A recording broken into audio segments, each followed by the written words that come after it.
America में Republican party के Trump Donald Trump जी राष्ट्रपति बन चुके हैं। उन्होंने डेमोक्रेटिक कैंडिडेट को हरा दिया जो कि एक लेडीज़ थी। 2017 में भी उन्होंने डेमोक्रेटिक पार्टी की हिलरी क्लिंटन को हराया था जो कि एक लेडीज़ थी।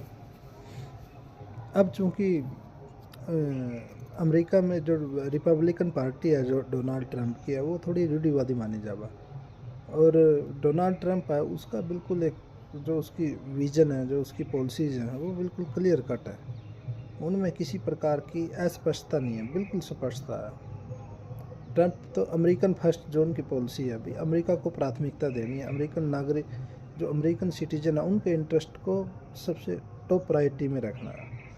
तो उसी के बेसिस पे उन्होंने इलेक्शन लड़ा और उसी के बेसिस पे उनको वोट मिले और तभी वो जीते हैं, क्योंकि उनके किसी प्रकार से वो नंबर एक तो अप्रवासी जो इलीगल तरीके से अमेरिका में गए हैं उनके प्रति ट्रम्प का रवैया है बिल्कुल साफ है और क्लियर कट है। और वो सबको किसी को भी जो इलीगल तरीके से अमेरिका में इंटर हुए हैं वाया मैक्सिको वाया कनाडा या किसी और तरीके से भी, या ओवर स्टे कर रहे हैं जो लोग, मतलब जिनका वीज़ा ख़त्म हो गया उसके बावजूद वो अमेरिका में रुक रहे हैं, जो स्टडी वीज़ा पे गए थे उसके बाद उन्होंने स्टडी नहीं की वो और कुछ कर रहे हैं वहाँ पे काम धंधा, तो वो इस तरीके के सभी लोगों को जो इलीगल है वहाँ पे इलीगल तरीके से रह रहे हैं सबको अमेरिका से बाहर निकालने का उनका पूरा एजेंडा है। और ये इलेक्शन में उन्होंने इसी के बेसिस पे अपना कैंपेन चलाया था। सो इंडिया के करीबन 10 लाख के करीब शायद ऐसे लोग हो सकते हैं जो वहाँ पे इलीगल तरीके से रह रहे हैं, उन पे बड़ा संकट हो गया। खासकर हरियाणा और पंजाब के बहुत से ऐसे लोग हैं जो वहाँ पे काम धंधा कर रहे हैं, पैसे कमा रहे हैं, पर हैं वो इलीगल। बहुत से तो इलीगल तरीके से गए, बहुत से लीगल गए थे वो बाद में इलीगल हो गए, क्योंकि वो जिस काम के लिए गए थे वो उन्होंने किया नहीं। सो अब उन सब के लिए उन पे मतलब डिपोर्ट होने का एक संकट खड़ा हो गया। संकट ऐसे है कि 20 जनवरी को प्रेसिडेंट ट्रम्प अमेरिका में अपना पदभार संभाल लेंगे। उन्होंने अपनी लगभग सारी टीम बना ली है, जितने उनके पसंद के लोग थे उनको अलग अलग डिपार्टमेंट में अलग अलग महकमा मिनिस्ट्रीज में अपॉइंट कर दिया। तो अब देखते हैं अभी इनके साथ, क्योंकि अमेरिका फर्स्ट पॉलिसी है उसमें इमिग्रेशन तो टॉप पे है ट्रम्प के, क्योंकि उससे वहाँ लोकल लोगों को दिक्कत हो रही, उनको रोज़गार नहीं मिल रही, सस्ते जो मज़दूर है दूसरे देशों के वो कर लेते हैं काम, तो उसमें लोकल को परेशानी हो रही लोकल के वोट की वजह से। क्योंकि जो डेमोक्रेटिक पार्टी है उसका रवैया थोड़ा सा इमिग्रेशन के प्रति जो थोड़ा सा नरम था, बट जो रिपब्लिकन पार्टी है खासकर ट्रम्प उनका रवैया थोड़ा सा सख्त है इसके बारे में। और कई चीज़ें हैं जिनके बेसिस पे प्रेसिडेंट ट्रम्प चुन के आए हैं। उनका चीन के बारे में सख्त रवैया, टेररिज्म के संदर्भ में वो थोड़े से सख्त है। पाकिस्तान के जहाँ तक पाकिस्तान की बात है वहाँ पाकिस्तान को किसी तरह की डील नहीं देने के मूड में है, चीन को डील देने के मूड में नहीं है।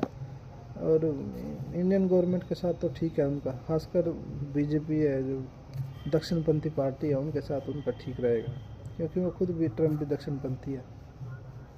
सो